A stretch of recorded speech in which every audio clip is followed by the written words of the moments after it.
มันเป็นเพียงแค่กระแสลมแรงพัดพาใจตะเลิดไปมันเป็นเพียงแค่พายุในใจที่พัดให้เธอหวั่นไหวฉันรู้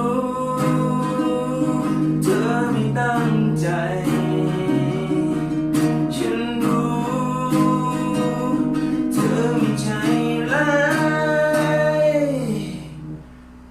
ถึงฉันจะเสียใจกับวันที่แล้วมา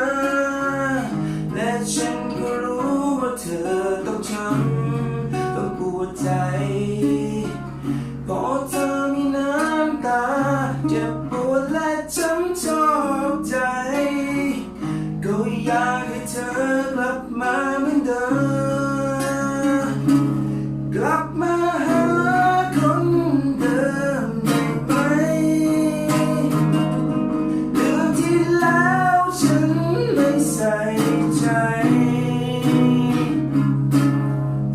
มันเป็นเพียงแค่กระแสลมแรงพัดพาใจตะเลิดไป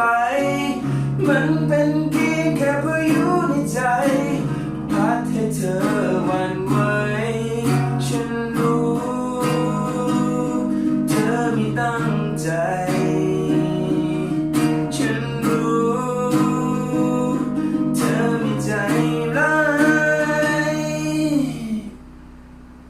เธอคงจะข้ามไปกับบางคนที่เข้ามาทำเธอให้หลงทางเธอนั้นทำผิดไป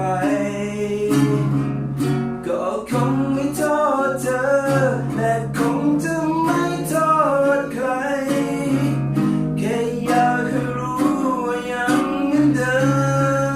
มกลับมาหาคนเดิมได้ไหมเดือนที่แล้วฉันไม่ใส่ใจมันเป็นเพียงแค่กระแสลมแรงพัดพาใจตะเลิดไป